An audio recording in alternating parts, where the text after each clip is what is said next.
Hey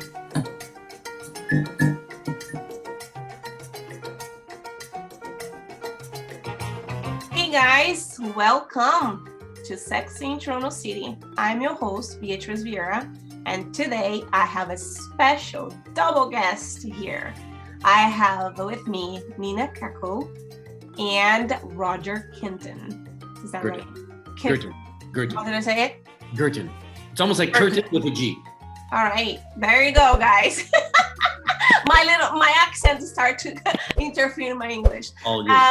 So they are from the Head and Heels Over Heels show, and is a nice podcast. You should listen to that because they give a lot of tips how to make your relationship and your marriage and all how you need to know about spice it up and make work, because they have been married now for 25 years. And today we're going to share with you the secret recipe. Are you ready? How are you guys doing today?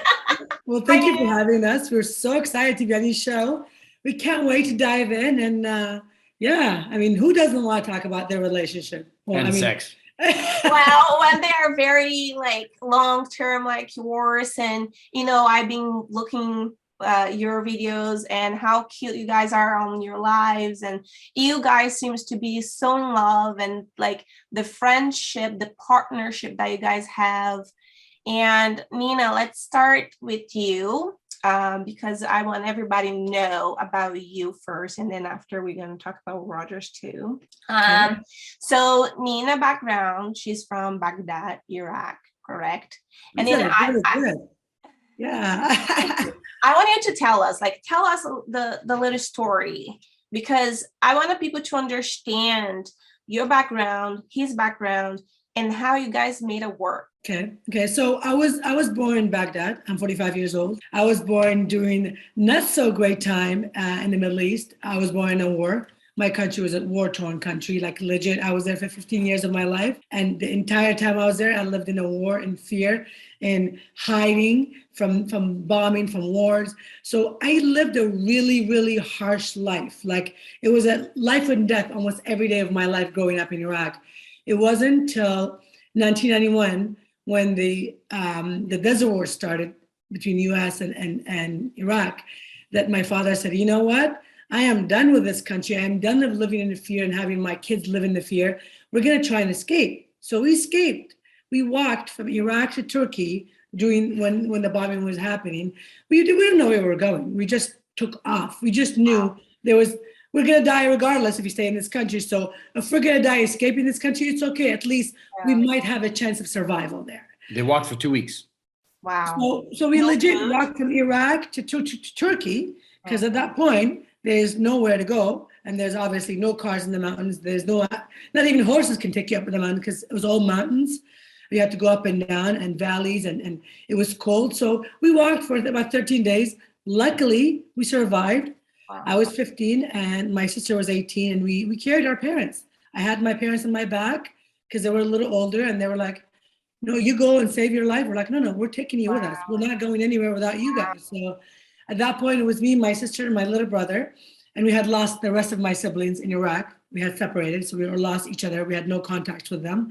So we escaped. We just escaped and tried to survive, lived in Turkey in a refugee camp for 3 years. Intense. And that was a disaster. Lived like the worst life ever. Lived in a tent. Imagine a refugee camp of millions of people living in a tent back to back, with diseases, with all kinds of life-threatening situation for 3 years. We endured it. We're like, you know what?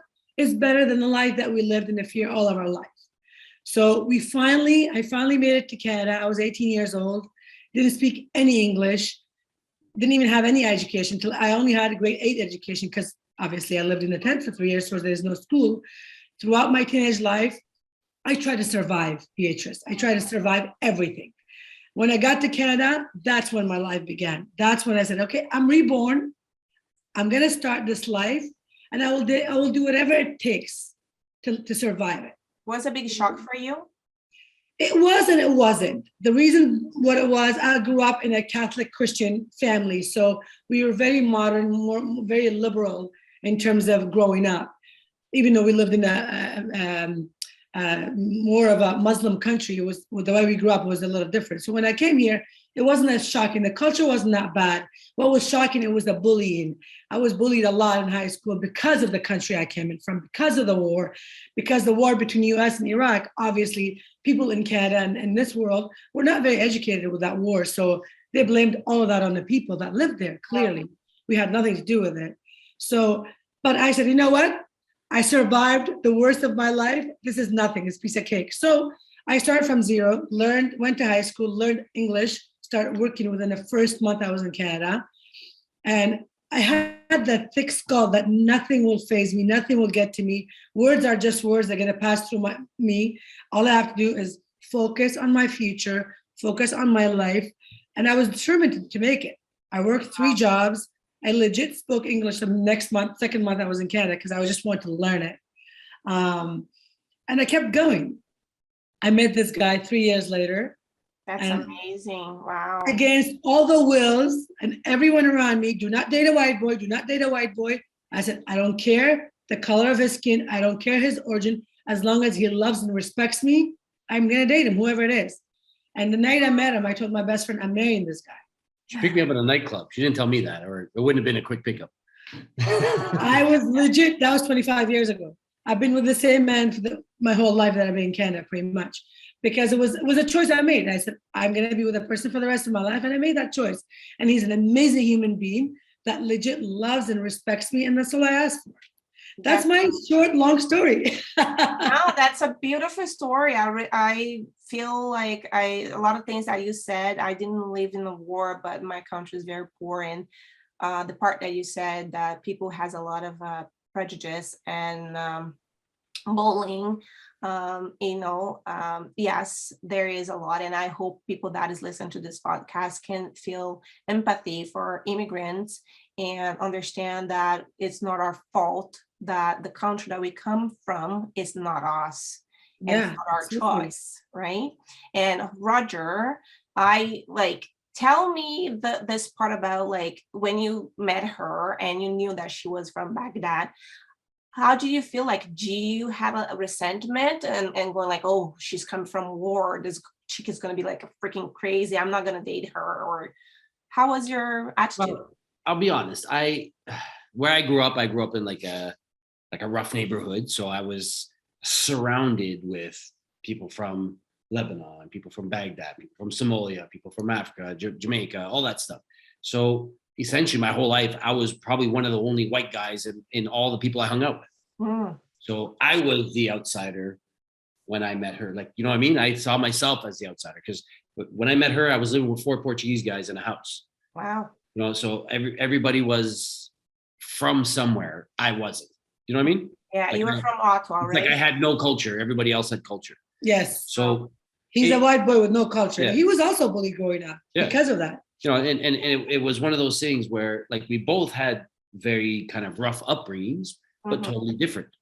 Totally different. Mine was, you know, violence, crime, and all that kind of stuff. And hers was violence, but it was war, and it was totally different. But when I met her, I didn't look at that. You know what I mean? I didn't look at where she was from and all that stuff. Maybe when it might have crossed my mind when we were dating for a long term, and you know, we're thinking about, you know, are we going to get married and all that stuff. Maybe I thought, oh, some of my family would be like, oh, but she's, from Middle East or whatever, you know what I mean? And, you know, if they grew up in the neighborhoods I grew up, they might look at that as a bad thing because, you know, you see it everywhere. Yeah. But I don't know. It wasn't a thing for me at all. I just thought she was hot. It was the opposite for you. Exactly. You're like, I just thought she you're was so hot. exotic. I'm like, what? You're like, yeah, you're so exotic. I'm like, okay. Iraqi, war-torn, exotic. Dark Okay. skin, big curly hair, beautiful, right? Look at the mirror. You had that you had that in your advantage, right? Yeah. Oh my goodness, what a beautiful story. Yeah. So No, like when you see her, you fell in love right away, or it was just like you trying to figure out what a love was? No, I was just trying to figure out how I can get her home. I'll be honest, 100%. That's all I figured out. I didn't date a lot when I was younger. I had 2 long-term girlfriends. They were both kind of in high school. After that, it was just, you know, I would meet people at nightclubs and never see them after that, Wow. essentially. And that's what I was told, Beatrice. When I first met him, I saw him at the bar that night. I was 21 and he was 24. My girlfriend, I said to her, who is that white boy on the bar? She goes to me, oh, you don't want that guy. I'm like, why? She goes, he's my boyfriend's roommate. He's known to be the slut. He has, I'm not kidding. That's what she said. I'm not sure if you can use that on your podcast, but No, it's good. It's good. Yeah. she said that. I'm like, well, what do you mean? She goes, well, he gets a lot of one night stands. We were 4 guys living in a house. We all knew where to go, which nightclubs to go to on Tuesdays, on Wednesdays, on Thursdays, where there's lots But of what did I tell her? I said, well, I'm different. That's not going to happen with me. And that's exactly what happened. It didn't happen for a month. Yeah. And I think that's why he married me. I got to know her. Is that the trick, Roger, to get to know the girl? Like, so you get Absolutely. to You know what? The 2 other girlfriends I had was the same damn thing. One of them was a friend of mine in high school. We were, she wanted me to teach her how to dance because I used to dance R&B. So I did that, and we started dating. That was Joey. Yeah. And then the other girl, I don't know. I kind of picked her up in a nightclub because my friends wanted to pick her up, so I did. And then And he ended up dating her. I don't know what happened, but we just hung out every day, and then we started dating. That's it. But Wow. And I the question, like, because you guys been married now for 25 years, right? we've been together 25 years, married 19. Oh, gonna be 20 20 years. this year. Married 20, together 25. Yeah, there you Wow, absolutely. You guys gonna get there. I want it to be part of celebration. go. This time. Say, okay, come take a pictures and put in a podcast. 5 I know, years. right? So the questions I'm like always when I see married couple for a long time like that, I always wonder who's the boss. There You is know a what? boss. Honestly, the reason why it's worked with us for 25 years is there's no boss. We are equal. We are so even in so much. That is not true. He's saying it to me, but it's not true. It's 100% you. What are you talking about? I don't think so. I think you're like this to me. You're like above here for me, and I'm here. Like to me, I'm not your boss. You're like we're equal, but you're like my king. That's what I think of you when I talk to people. I'm like constantly praising you. So I don't The think king can't do nothing. The queen don't want to do. So, you know what? Yeah, she runs the household. I always say she's my CEO. She does everything. So, yeah, she runs it. I mean, do we have a mind of our own? Absolutely, but she definitely. And I guess like every relationships, when it comes to big decisions, you guys consult each other, or at this point, like if you wanted to buy a brand new car, you just go and get it, or you still guys communicate it? Because I want a brand new pair of pants, I'll get her approval. Yeah. that's true. We shop together all the time. That's so amazing. That's so cool. So like it's the partnership communication, the way that you guys talk to each other, like you are my king, no, she's my queen. Like I see how much you guys adore each other. And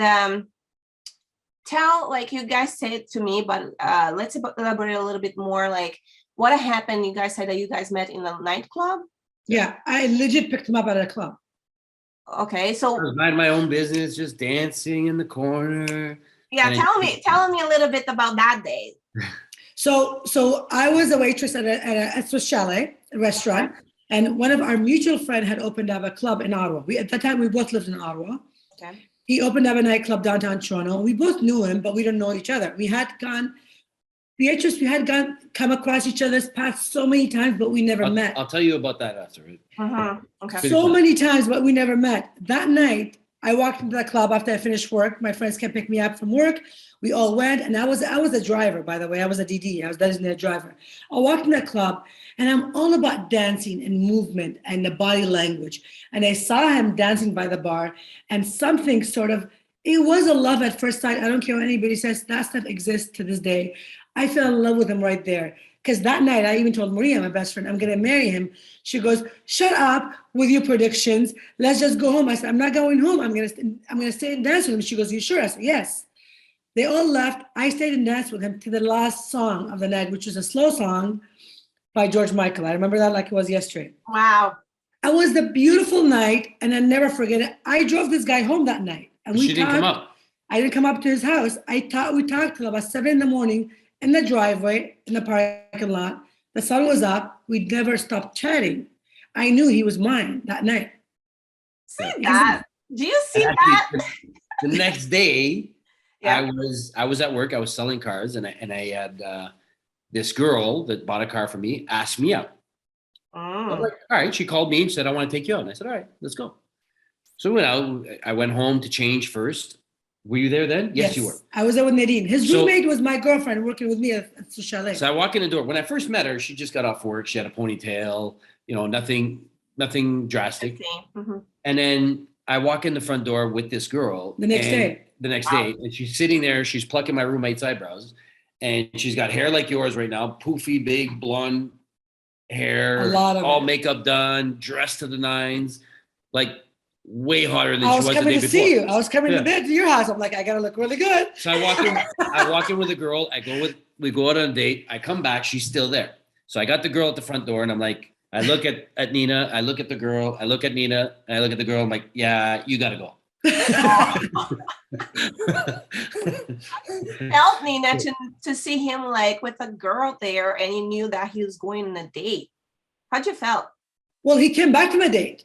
I didn't know where he was. He came back from a date, and then he told the girl to go home, and I knew she was gonna go home. I didn't, the confidence was always there. I've always had this confidence in me that when I want something, I get it, regardless. I've always done that. So I knew he was gonna be mine. So he told the girl to go home. I'm like, yeah, that's it. He's in the bed.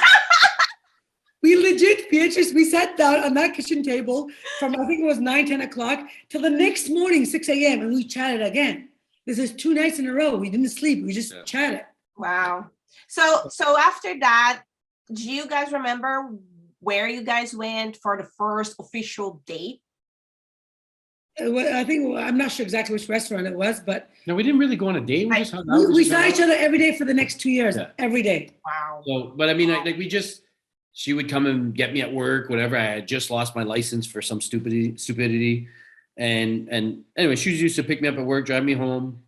We were very busy too. So we're always just kind of see each other for a couple hours. I and worked go. 3 jobs, Yeah. and I went to school, and then he worked 2 jobs, and we were constantly busy. So anyways, I think that the following weekend we went out again to that same bar, but this time we went together with friends. You know what I mean?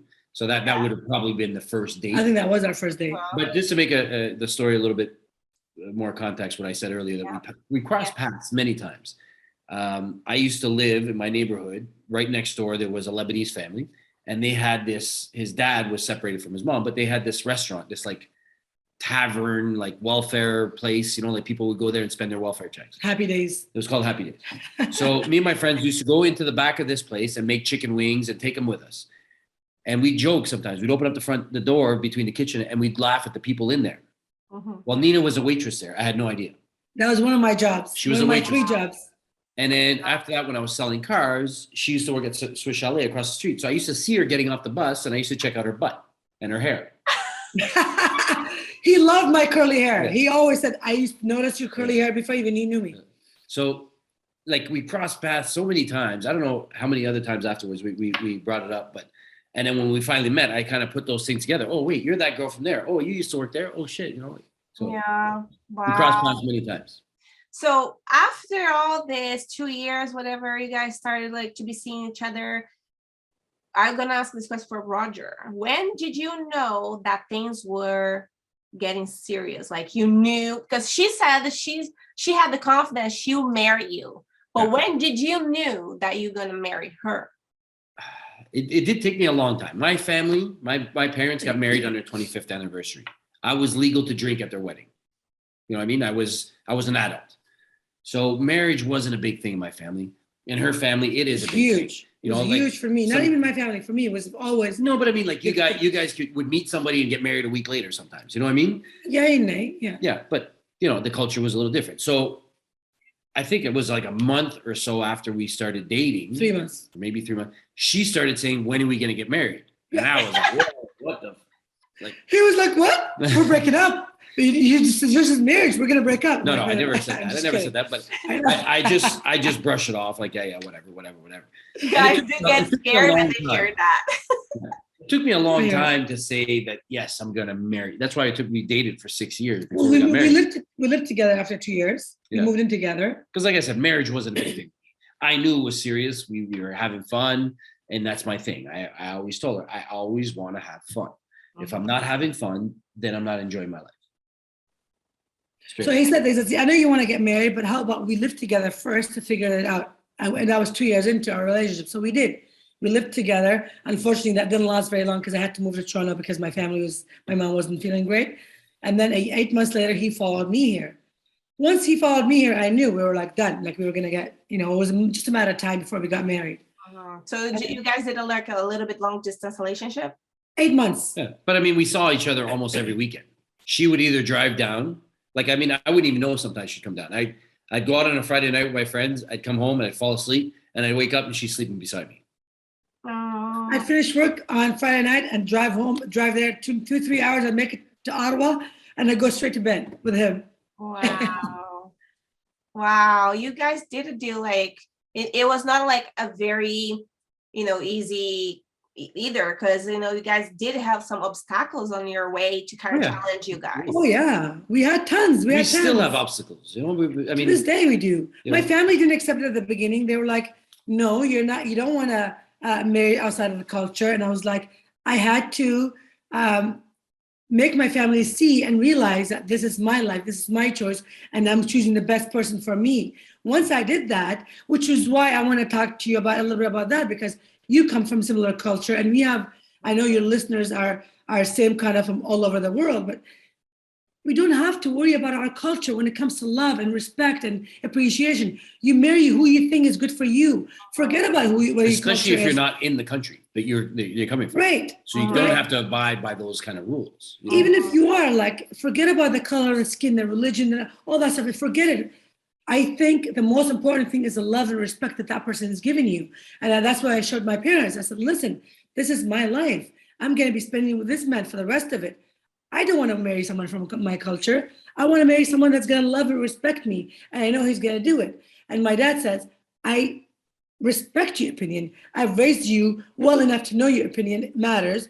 Do what matters. And that's what I did. Exactly that. That's amazing. Good dad. He's an amazing dad. He was very strict. I'm not going to lie, but he said to me, I respect your opinion. I brought you up. I legit carried him for 2 weeks on my back for survival. He's like, I brought you up enough to know that you're smart enough to make a choice. And I made my choice. But when I moved down here, we kind of hid it from them, and they thought I was just visiting all the time. At the beginning, I'd have to sleep there every weekend and blah blah blah. But I got along with them. I would play cards with their parents. I would, even though we couldn't communicate because their English wasn't so good, we knew how to talk. We were like we enjoyed our company. Yeah, they called him Sunshine. His nickname was Sunshine. That's how much they loved him. That's beautiful. Yeah. It's so good. Like, I feel so special when you are dating a man, right? And even though they don't speak your maternal language and they try and do their best to get to know your family and get to involve in your culture and try to have like a grasp what's your background and what that's entail on you. It's so beautiful. So I'm very happy to hear that, you didn't discriminate that because it was part of her, right? He didn't, I didn't either. To be honest, like I said, I had a thick skull and I knew what I wanted in life and I went after it. And there was so many family and friends that, oh, he's a white boy, he's going to marry you and divorce you. I said, why are you guys so labeling the white people like that? I'm like, I got to figure out myself. So I researched about the culture, about them. They're just human like we are. White, black, Hispanic, Middle Eastern, we're all human. It doesn't matter where we come from. As long as we love and respect one another, that's all that matters. And I've always been a loyal person. I mean, whether it was with jobs that I've had or people I've dated, unless it was something that I just couldn't stand anymore, couldn't live with anymore, or if I wasn't having fun, then I would step away. But I mean, most of the jobs I've had, I've worked there for a very long time. Girls I dated. If we're having fun, I dated until we weren't having fun, and then I would stop. So it was just. And it's funny when we decided to get married. His one condition is I never want to stop having fun, Nina. That's what he told me. I don't want to grow up. I don't want to grow up. I'm 48 now. I don't feel 48. I don't act 48. So I know that I just don't want to grow up. When she asked me when she told me she wanted to have kids, I'm like, you know, I would love to have kids. I envisioned myself having kids, but I just don't want to grow up. And that's what she said. She kind of walked me through that and get me to and see that I didn't have to change all that much. And I didn't. I became more of a kid when I had my kids. Yeah. Oh, Yeah, that's the best father I know. wow.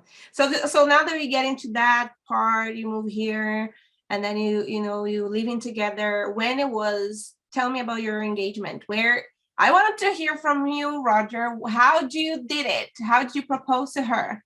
Okay.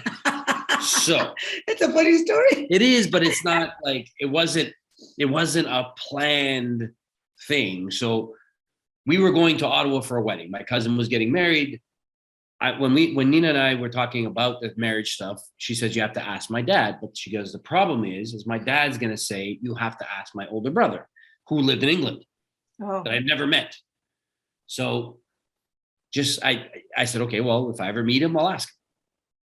And then one day we were sitting there, we were getting ready to go to Ottawa. We went to see her mom first, and we're legit walking out the door. We open up the door, and her brother is standing there. Surprise, from England. I haven't seen my brother my whole life, pretty Yeah. much. This is like wow. 30 years. So he's standing there with her cousin, and they come What a in. convenient. We sit there and chat for a little bit, and I'm like, okay, well, I have to go to a wedding. She's clearly not going to come, so I had to go to Ottawa, and it was a long weekend. So I drove to Ottawa, had the wedding, and when I was driving back, I was like, okay, well, I have to ask for her hand now because I don't know how long he's going to be here. I have to do it now. So I drove down and I sat down with him and talked to him, and he started laughing. He's like, oh my God. He goes, I'm going to have to talk to my dad and blah, blah, blah, blah. So he was how old was he then? Maybe 50, 45, 50. No, he was in his 40s. Yeah, whatever it was. He was about, let's say 45. So he went up and talked to dad, and the dad was like, no, about 10, 15 times. And then the brother's like, but I don't understand. You love this guy. You hung out with him. You play cards with him. Sunshine. What's right? Yeah, you call him Zarakioma, which means sunshine in our language. And he just felt the need to say no a bunch of times, and then finally he said It's a yes. culture. But Culture. he goes, I need you to have a ring. You have to have a ring. I'm like, crap. It was a long weekend. Everything was closed. So I go to this ghetto mall and I pick up this like Jane and Finch mall, and I go and pick up this like cheap ring with like little diamonds on it. It was white gold, fake diamonds. Yeah, it was white gold. Fake diamonds, but white. So I get this and I give it to her, and then I went and got her a better ring later on, and then even better one on our 10-year anniversary. But you know, it was like him having to say no about 5-6 times before he said yes. Wow. That was So pretty it much was like to give your sweat, pretty much. He Yeah. did. He legit. I wasn't there. I was at my sister's house because apparently I'm not supposed to be there at the time. But my other sister was there, and she says, Nina, Roger was terrified. He had to go to washroom like 3 times. Did you know? I was watching cartoons. They were speaking in their language. So I was watching cartoons. Every once in a while, I got up and I went to the washroom, and you know. Yeah. Were you nervous or not? Well, of course I was. I was talking about marriage, like something I thought I would never be talking about. To be honest. Yeah. What if they Yeah. didn't approve? What if, right? Exactly. After all these years, they I were always approved. pictured myself having kids, but I thought I'd be visiting them every once in a while. You know, Mother's Day would be like a trip to like 4 different houses. But Did you guys fight a lot, like in the beginning? You know what? Sure we did. You know what? I'm not gonna lie. I'm gonna tell you this. Our relationship, it was simple. It wasn't hard. It wasn't easy, but it was simple. Mhm. Meaning we've gone through ups and downs, but we've simplified everything about our relationship. We together simplified it because we used to fight really hard fight, and then we wouldn't talk for 2-3 days, and then we're like, "What the hell are we doing? Why are we doing this?" It wasn't until after we had the kids. We're gonna make up anyway, so might as well do it now. Why Right. not wait till? So it was after we had the kids, and we're like, we have to come to a conclusion to get rid of this part of our relationship, which is the fight, because we Uh-huh. obviously we're 2 different people. We're not going to agree on everything. Mhm. So you'd fight over And we're things. both hard-headed. So. Yeah, so we're like, if we are going to be knuckling, you're not going to go anywhere. Yeah. So one of us has to give to loosen up. So we did a lot of self-development work. We did a lot of courses, a lot of things to help us realize what our issue individually are. Because you can't change her, she can't change me. I can change her, she can change her. Yeah. So that's what it was. We did a lot of self-development stuff, learned about our mindset and how our personalities became what they are and all that kind Our of stuff. childhood and who we are. The traumas. So basically our fights, I mean, they happen a lot. We were fighting just before this whole day before we talked to you. But they were not. We learned to forgive a little faster. Yeah. You know what I mean? Like I got to sit there and go out. Like I went out with my clients today and I ran around, and the whole time I was thinking, okay, is this justified? Is that justified? Is me thinking this? Is me thinking that right? And all that kind of stuff. So, you know what? Like I kind of healed myself a little bit, came home. She looked great.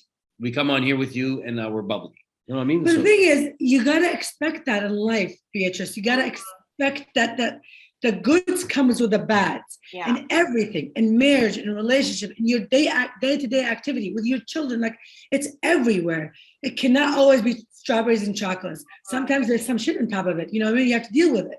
Yeah. And we've learned quickly to deal with that stuff and move on. Okay, we had our fight. That was earlier. We're done. Like now we have to live our life. He is my king. I'm his queen. He's my man and I'm his. Period.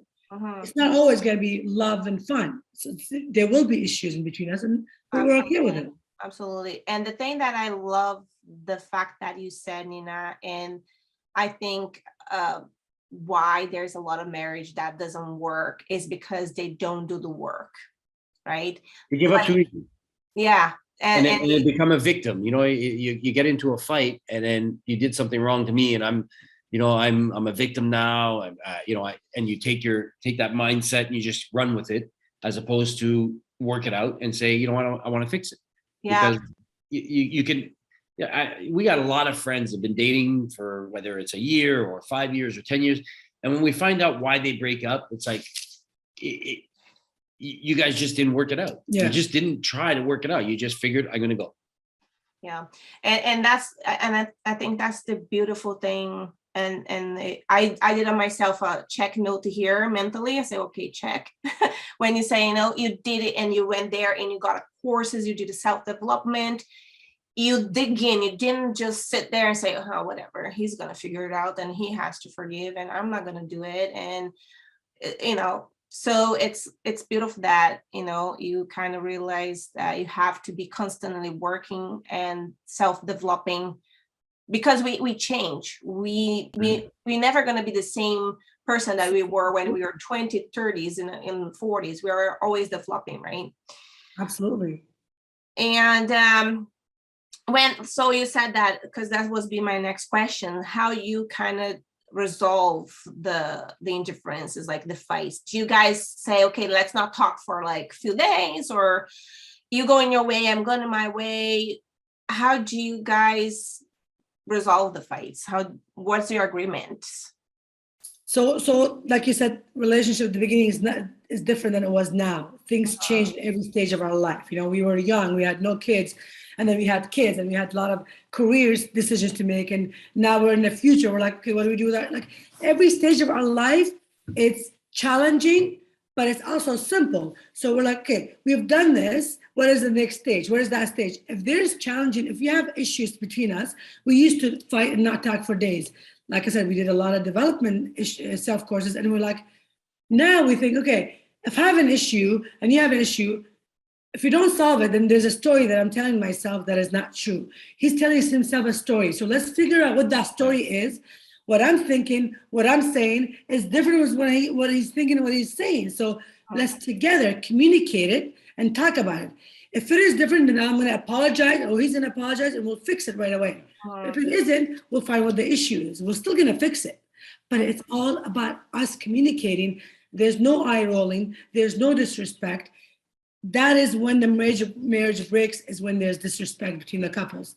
There's never. That's our one thing that we always have. Okay, but there could be, in a heat of an argument, you could disrespect, you could say something you don't mean to say, that kind of stuff. But I think what we've done is, when we used to fight, we wouldn't talk for sometimes 2 or 3 days. Yeah, beginning. And that whole time, what she said about the story is, I'm creating a story in my head about what happened, about whatever it is, whether she's gone out with friends and she comes back really late in my head, I'd be like, okay, well, she didn't text. She turned off her location.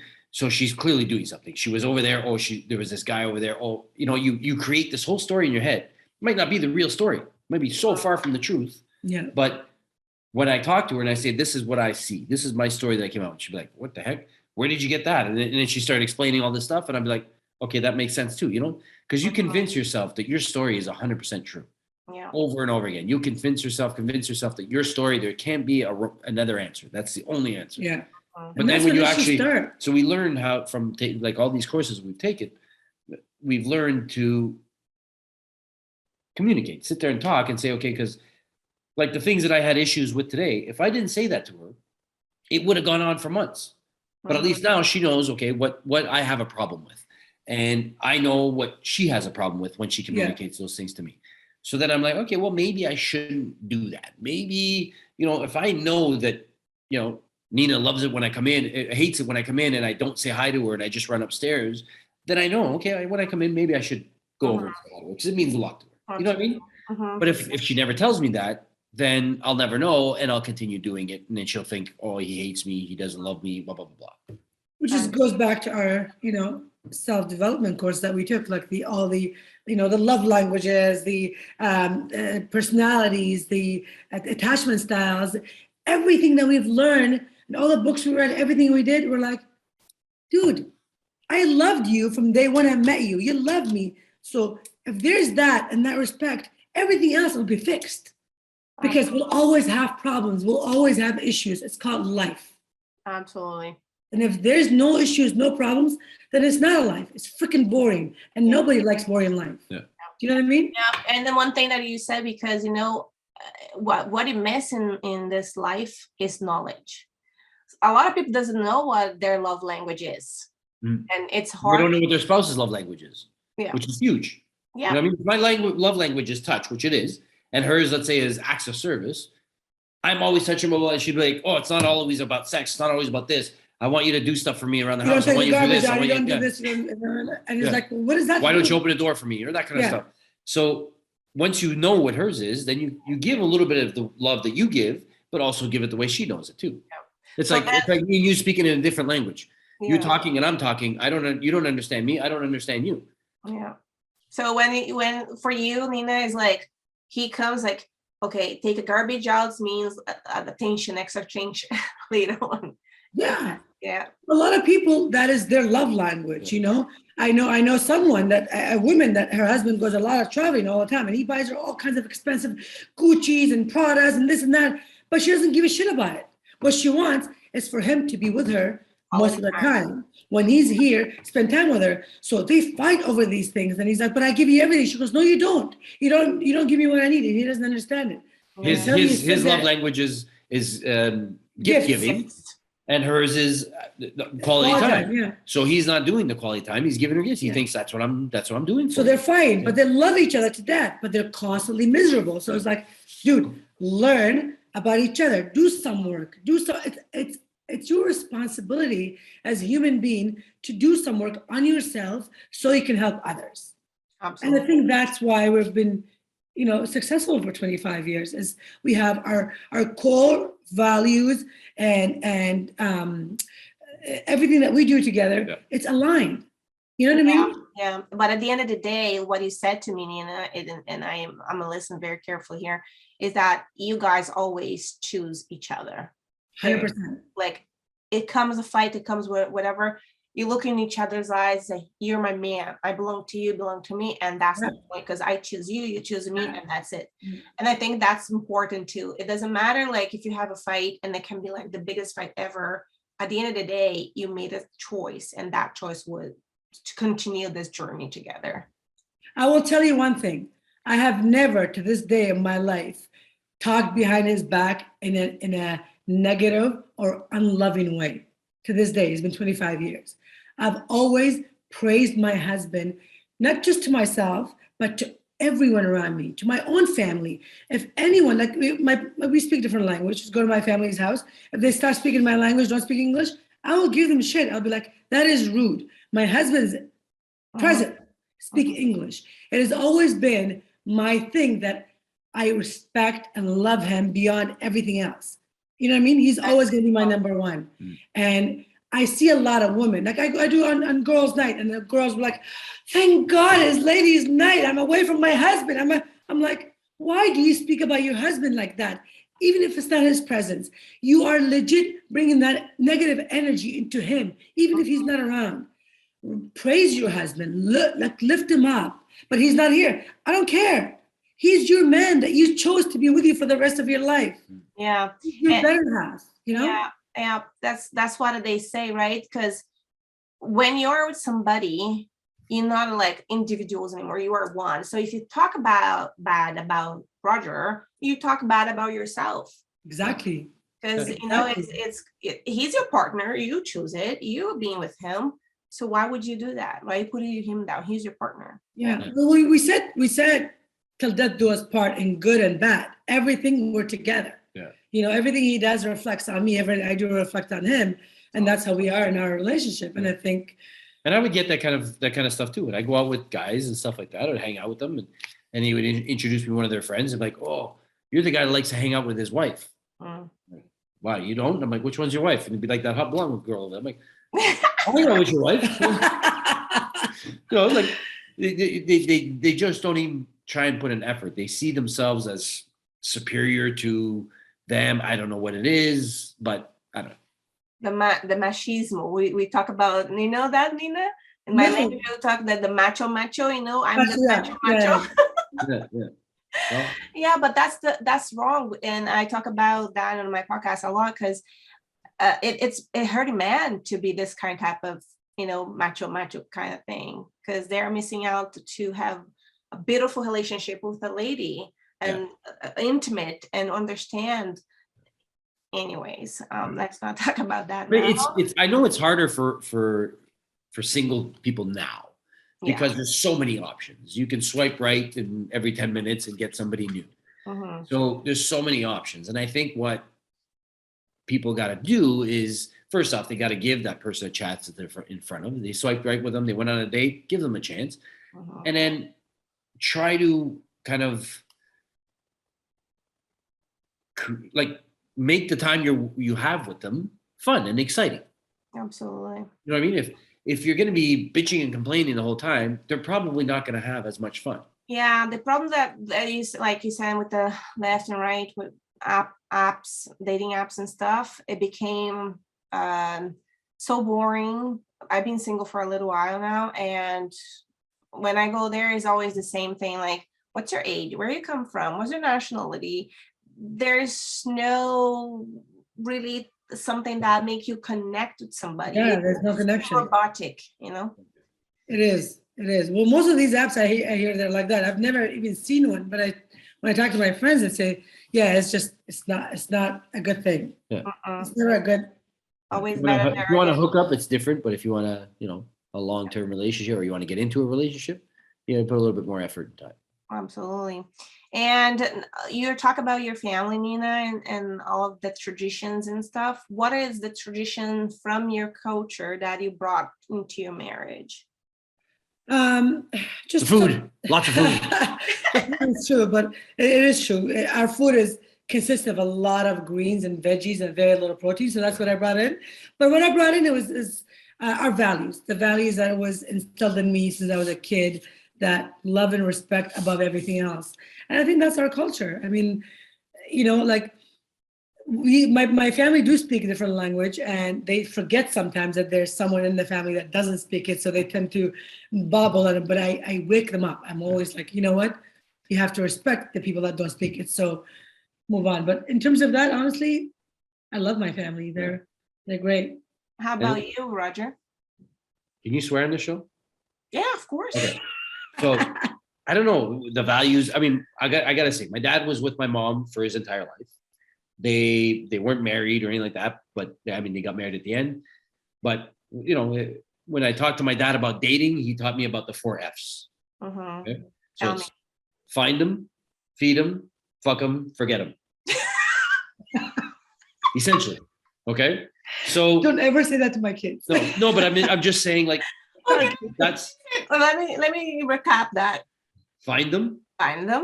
feed them, Feed them, fuck them, fuck them. forget them. So, Totally the opposite of what I was brought up. and the weird thing is when I was younger, when I started dating and stuff like that, I mean, I'd find them in a nightclub. I don't think I've ever went to dinner with a girl. So I only used a few of the F's. I didn't beat him. You didn't meet him. Actually, the girl that came to that he was on a date with the night I was at his house. Okay. She took you out because you sold her a car. I remember he says, and she's like, she wanted to say thank you to you for selling her a car, so she paid for your dinner. Yeah, no, I was paying. She goes, no, I paid for it already. I'm like, what?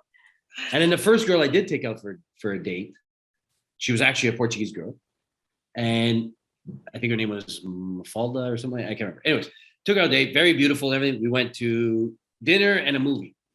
And at the time, I was a busboy at a restaurant, so I wasn't making much money. Mhm. And I think that date cost me about $250. I'm like, holy shit, this is expensive to date. So I'm not doing it anymore.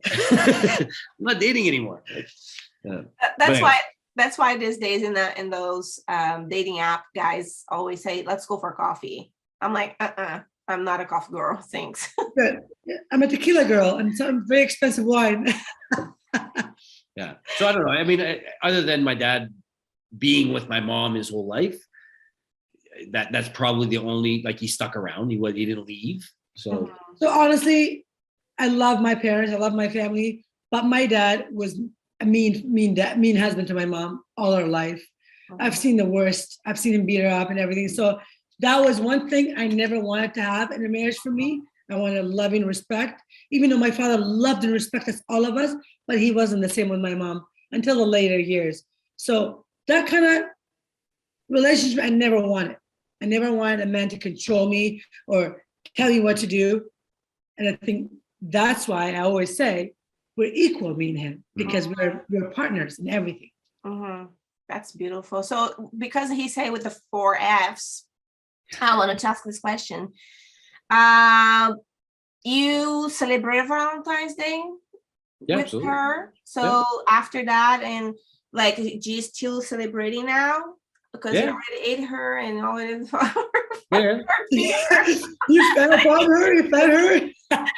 You gave her 2 kids. Yeah.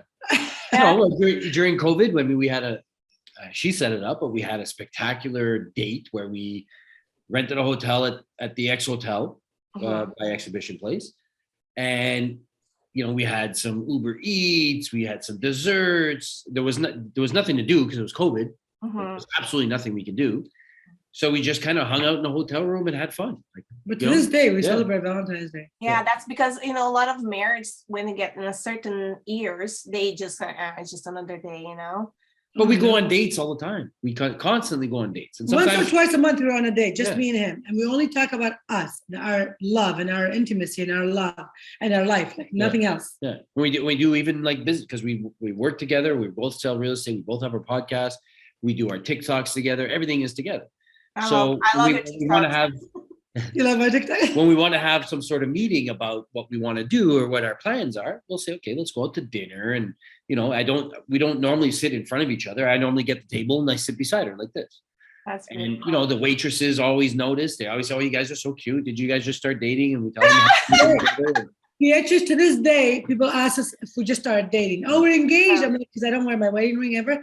Oh, did you guys just get engaged? I'm like, yeah, 25 years ago. Yeah, that's so beautiful. I love that. Thank you. And then talk about all this love and all of that. I wanted to keep people a little bit more like feet in the ground and to hear you saying, like, what was the most challenging thing on your relationship that you guys went through and figure it out and still made it?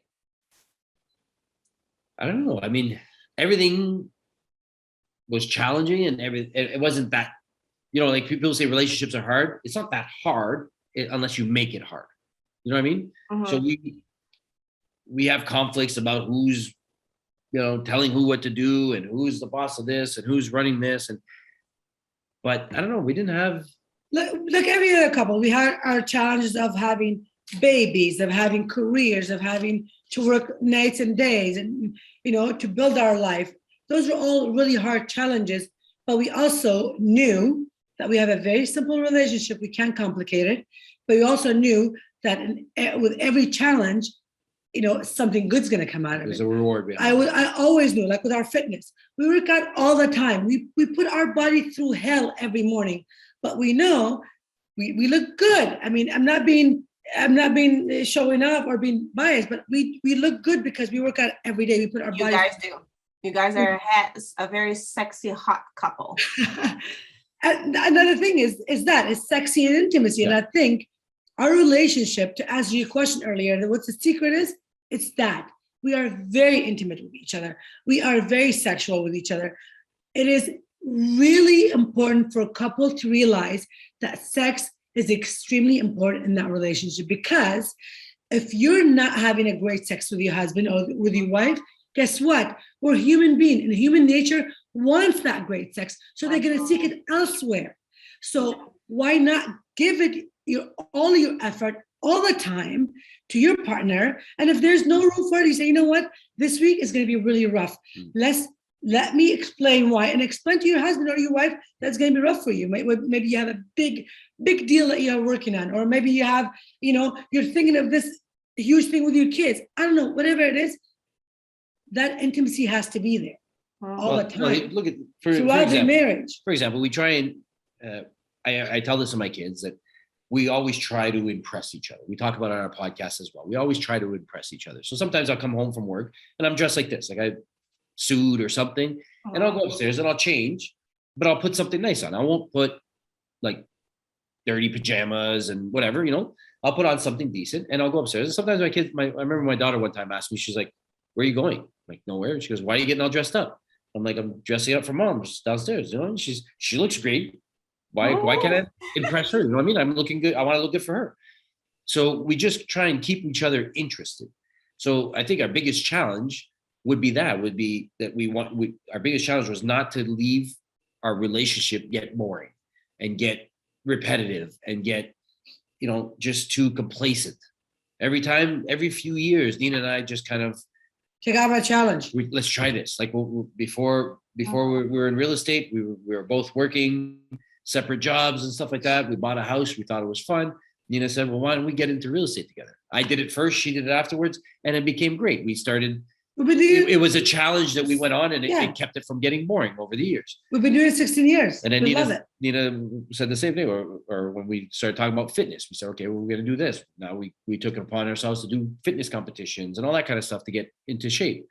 And then, now we're talking about leaving the country and all that kind of stuff. So we're always, and the podcast, we started our podcast. That was something completely out of left field, but we tried it. And look how many people we've helped so far. It's been almost 2 years, and we've had hundreds of people messaging us, emailing us saying, "Oh my God, you've changed my marriage. You've changed my life, my perspective of," or "I've left an abusive relationship because I've saw what you guys have, what is possible for me. I don't want to be in an abusive relationship." I've had many women reach out to me saying, "I left my husband because he was abusive, and I want what you guys have." I'm like, you know what? That is what this is all about, is having to inspire other people to live their best life, whether it's with their husband, with their boyfriend, whatever it is, Yeah, and because marriage has become something that people think it's a failure. A marriage doesn't work anymore. It's not a thing. It's overrated. It's so nice to, and that's why I want to so badly have you guys. And I want to again say thank you so much for being here today, sharing your stories, and be so real and so transparent and vulnerable with everybody. Because everybody needs to understand and comprehend what it takes. A lot of people say, is true love? Yes, it's true love.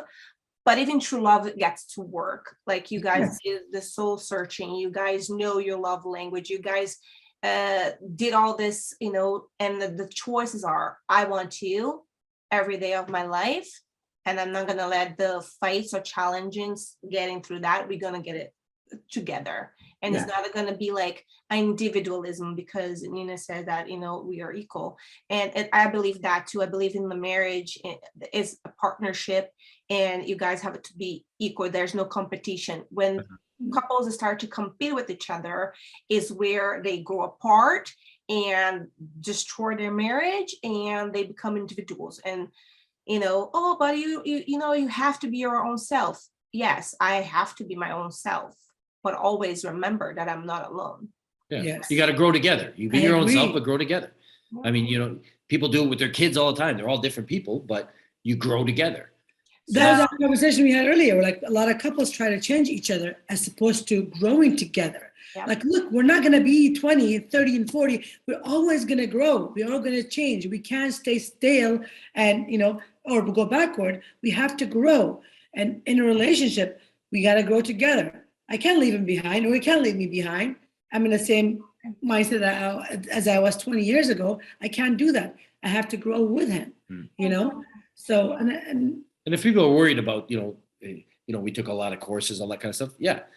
But nowadays, everything's available to you by listening to podcasts like yours, by listening to, let's say, the Head Over Heels show, even coming to our T.fam TikToks.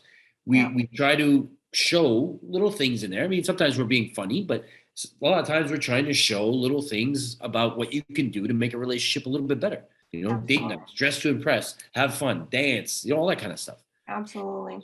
And I want Nina to describe me, what it means to you to be a good husband. What is a good husband to you? Well, I think I've said it 3-4 million times. Respect and love for me are the most important things. Because in my opinion, if my husband respects me and loves me, everything else is like all the trust, all that issues, everything is going to go down the drain because he respects and loves me, and me vice versa. If that's all I want to be, if there's something that I'm saying or doing, if you don't agree with me, he'll say, oh, what about this? What about that? But he will not put me down. He will respect my decision, my opinion, my everything that I'm saying, and he will work with that. He won't put it down. And it's always been my biggest thing. Yeah. And I guess because of. And if I do put her down, it'll be, not on or not meant to be. And she'll. Well, if I'm wrong with something, you'll tell me I'm wrong. That's different. She'll express it, and I'll just kind of like, that's not what I meant to do. I didn't mean to hurt you. I didn't mean to do this to you. That kind of stuff. So you got to expect there's going to be mistakes here and there that people take and do stuff. Yeah. But and another thing I want to really, really, really say is really important for a man to be vulnerable. I see a lot of men have nothing to do with vulnerability. They're the machos, they're the men, they're the masculine. It's like, dude, get down to the ground for a second. Get down and feel your woman. Feel how soft and vulnerable she is. Let's get I she said feel that one. And then just get to her level. I cannot stress that enough for men to just be a little more vulnerable with themselves. First, and then be with their women, because there's so much heated blood between men and women. It's like women is so feminine, is so down to earth, and a lot of men, different cultures, see that as a low. The woman should be below them, which is not right.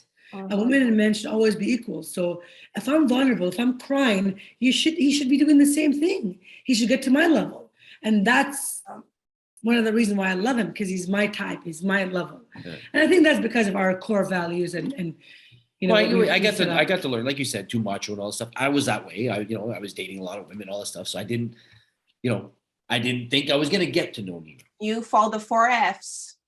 You did. Exactly. I just didn't think I was going to get to know her. And over the time we got to know each other, it took me quite a few years to sit there and express the way I am with her. Because I would think other guys would look at me as lower than them or weak or whatever. Yeah. And they do. Now that they see me like this, they do see me as lower, but I don't give a shit. Because I think that they're, fooling themselves if they think that they're, the macho thing is what everybody wants. Yeah. A lot of people don't have an open mind about this, you know what I mean? So they have certain values and beliefs that they grew up with, and they stick with that. Well, no, you can change that. You can have an open mind. You can do a little more research about who you are, who your partner is a little bit more, and get together and create those core values and goals together, like what we did. We want to have certain children. We want to raise them a certain way. We want to look a certain way for each other. We do it. And that's what ultimately makes our marriage work. That's amazing. Put together. A little bit. I think you guys are in a long run for another 20 something years, and until death tears you I guys think a little more, 15 more, 15 more. apart. That's what Anina said. She said, I'm gonna marry him and he's mine, and that's gonna be it, and that's it. And now I'm saying that I need another 50 years with him on Yeah. this earth. And I'm gonna ask you to, Roger. You already said probably, but I want to reinforce that what it means to be a good wife to you. Yeah, well, like I said, I said that I like to have fun. So I think that, being a wife and a husband, yes, we can vent with each other. We have things that we want to complain about, we can vent. But if you're constantly doing it day in and day out, if the husband comes home, she comes in bah, bah, bah, bah, bah, bah, bah, bah, bah, bah, the whole time, it's not going to be fun for anybody. Mhm. So maybe kind of look at the attitude. If you're in a long-term relationship now, look at the attitude you have with your husband when he comes in. I mean, yeah, you're venting about sometimes not stuff that has anything to do with him, but yet he's taken that brunt of Mhm. the negativity the whole time. He dreads coming home, and you don't want him to dread coming home. So what do you want? What do you want in a wife? I want a wife that I look forward to coming home to. You know what I mean? I want to be able to say I walk in and be surprised. Like sometimes I do it as a joke. I'll walk in, I'll have my camera on just to walk around the corner, just kitchen, to see how she's dressed, how she looks, and what she's doing. That's exactly it. You know what I mean? Because I know that I'm going to come into to a surprise. Sometimes I come into flannel pajamas and hair all over the place, but that's Hey, fine. I got none. You burnt them. You threw them all away. Yeah, but I legit have no more flannel pajamas. He hates all them, the so he ugly took stuff them is all. done. So, but I have nothing ugly in my closet anymore. but that's the thing. So I just kind of, I look forward to coming home to something that is positive and all this stuff. And I'm not saying just she can't vent to me. Yeah, I'm here. I'm open ears. I want to hear about your problems, but I can't hear about them every single day, every single hour. And if something's frustrating you with the sink or this or that, the kids, it's like it doesn't have to be the only thing you talk about. Yeah. And So does that mean that women should have like this really special best friend to vent to them and be confident to them, and then just maybe leave a little bit out of the negativity of the husband? Because you want to or not, our husbands, our partners, they're always gonna be our best friends, right? And then if you vent too much, it does create this kind of like dark cloud on top of the head and the relationship too. So it's healthy to have like a good friend that you trust. But if you're in that mindset at home, and it's not just women, I'm not saying that guys can do the same thing. We can come home and bitch and complain and blah blah blah blah, and then the wife doesn't want to hear it anymore. So it's one of those things. It's like, if you have a negative mindset, if you're pissed off and negative, things are just going to happen to make it more.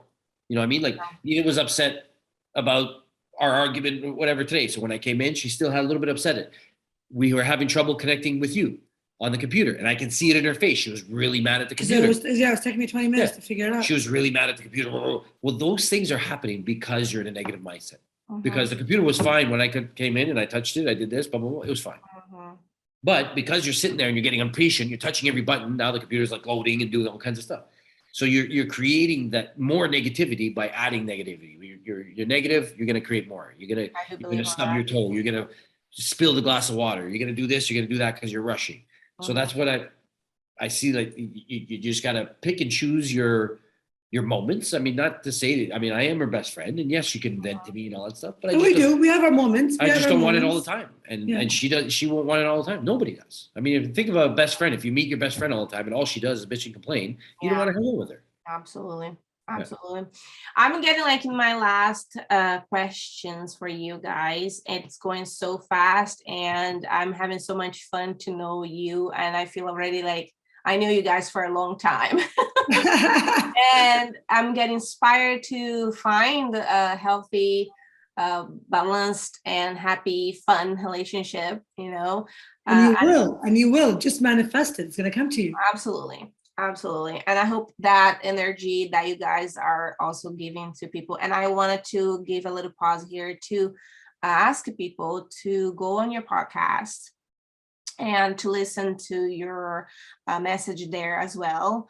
and have a more of your knowledge and fun dynamic as well, which is Head Over Heels show, correct? But not only that, I mean, we go live on TikTok a lot, and you know that, so Mhm. you can see how we truly are. It's not fake. We're there sometimes for a couple hours, Mhm. just being who we What are. you see is what you get. So 100%. you can go to our podcast and listen to stuff that we learned from other people, or that we've learned over the years that we talk about. We're a little bit more serious on the podcast. We joke around a little bit, but we're a little bit more serious. So you go to Head Over Heels show and do that, or you come visit us at T.Fam on TikTok and see how we really are, so that you see that it's not fake. It's not. No, You know, I didn't feel fakeness from you guys at all when I approached Nina, and I saw like how genuine you both are, and that's why I wanted to bring you guys to the show as well. Yeah. And you already said that, Nina, how important it is to be intimate with your partner. And that was my question, is that if sex is still important today than it was like 20 years ago, right? But you already said that is very important. 100%. it's actually more important It's more important, yeah. because we're better at it over the years. Yeah. Practice makes perfect. And yes, I do agree. A lot of us women, we become mothers. We become, you don't even want your husband to look at you. You want to be in those comfy or flannel pajamas all day because you have a million things running through your head. Sex is the last thing you want to think of. But you have to think about it. You have to make it a room in your brain and your heart and your soul for that. Everything else has to stop, because that is our nature. We're human beings. We strive for that. We live for that. If we don't have that, we might as well be dead, because every animal on this earth has to have sex in order to survive, in order to live. For us human, it's the most important thing to us. So yes, it releases all the negative hormones out of your body, 100%. Keep you fit. It does. If you don't want to vent, Sometimes it gets all over the couch. All the negativity. It is the most important part of our relationship, I think, and any relationship for that matter. If anybody else tell you otherwise, they're wrong. Because from our experience of 25 years, from seeing so many couples fail in their relationship, in their marriage, that was one of the reasons. That was one of the number one reasons, because they neglected that part of the relationship. Yeah. Period. I should have bring you guys back so you guys can discuss like how to just keep things spicy and Absolutely. Let's do it. Let's do part two. Yeah.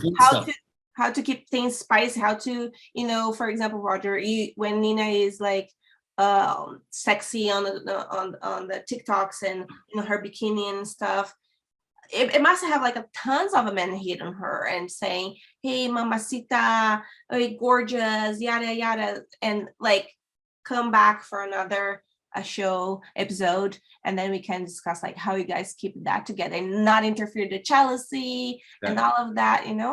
Let's do it. Let's do it. That'll be a Part whole new show.